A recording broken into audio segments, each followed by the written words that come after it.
आज आपण बनवणार आहोत महाशिवरात्री उपवासासाठी खमंग मऊ लुसलुशीत पराठा। तरी त्यासाठी 1 वाटी साबुदाणा घ्यायचा आहे।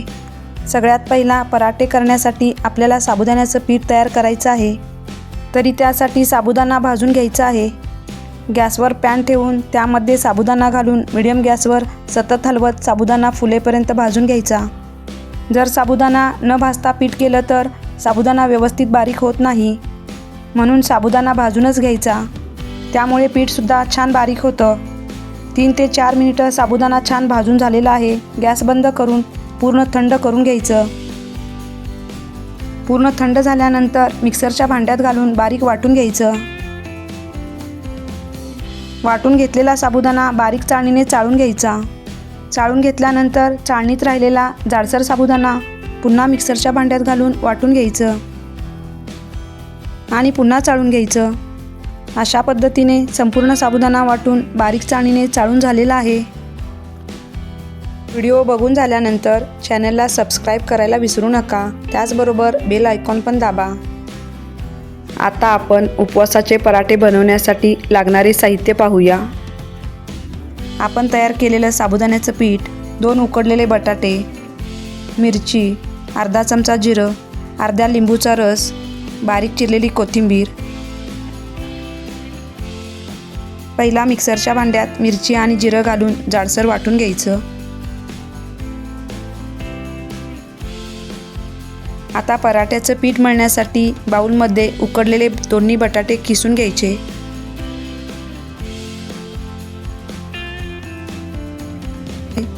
नंतर त्यामध्येच वाटून घेतलेलं मिरची जिऱ्याचं वाटण घालायचं।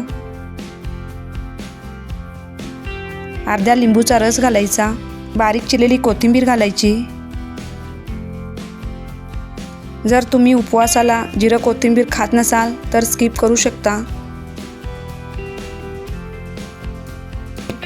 चवीनुसार मीठ घालून सर्व छान मिक्स करून घ्यायचं।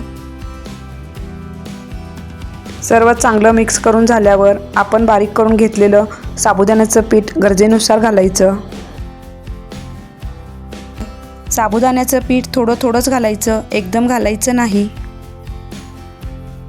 नेहमीच्या पराठ्याच्या पिठासारखं पीठ मळून घ्यायचं आणि 15 मिनिटं झाकण ठेवून पीठ भिजू द्यायचं।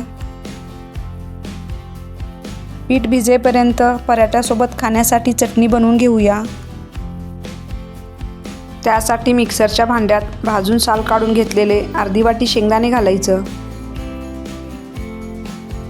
त्यामध्ये मिरची घालायची, 1 चमचा जिरं घालायचं, थोडीशी कोथिंबीर, चवीनुसार मीठ, 2 चमचे फ्रेश दही घालून बारीक वाटून घ्यायचं। गरज वाटल्यास पाणी घालायचं। तुम्हाला कितपत पातळ चटणी हवी आहे तेवढं पाणी घालायचं। पाणी नाही घातलं तरी चालेल। तयार झाली आहे मस्त उपवासाची चटणी। तयार करून ठेवलेल्या चटणीमध्ये 1/2 चमचा साखर घालायची। आता पराठे करण्यासाठी गॅसवर तवा ठेवून गॅस चालू करायचा आणि पराठे लाटायला घ्यायचे। तयार करून ठेवलेलं पीठसुद्धा छान मुरलं आहे।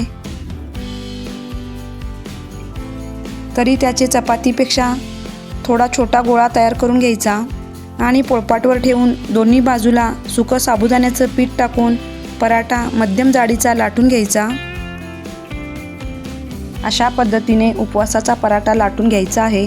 जास्त जाड पण लाटायचा नाही आणि जास्त पातळही लाटायचा नाही, मध्यम लाटून घ्यायचा। आणि पराठा लाटून झाल्यानंतर तव्यावर असं थोडंसं तूप टाकून नंतर पराठा तव्यावर टाकून घ्यायचा। नेहमीचे पराठे भाजतो तसं खमंग छान भाजून घ्यायचं। दुसऱ्या बाजूने सुद्धा तूप टाकून पराठा चांगला भाजून घ्यायचा।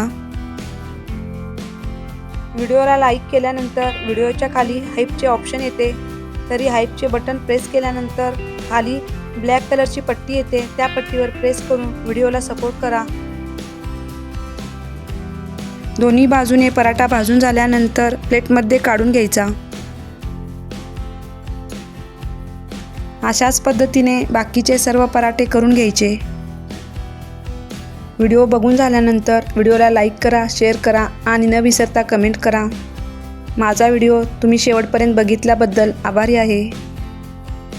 तयार झाला आहे मस्त टेस्टी, मऊ आणि लुसलुशीत असा, बघता क्षणी आवडेल असा उपवासाचा पराठा. तरी तुम्ही येत्या महाशिवरात्रीला अशा पद्धतीचा साबुदाण्याचा बटाट्याचा पराठा बनवून बघा, तुम्हाला नक्की आवडेल.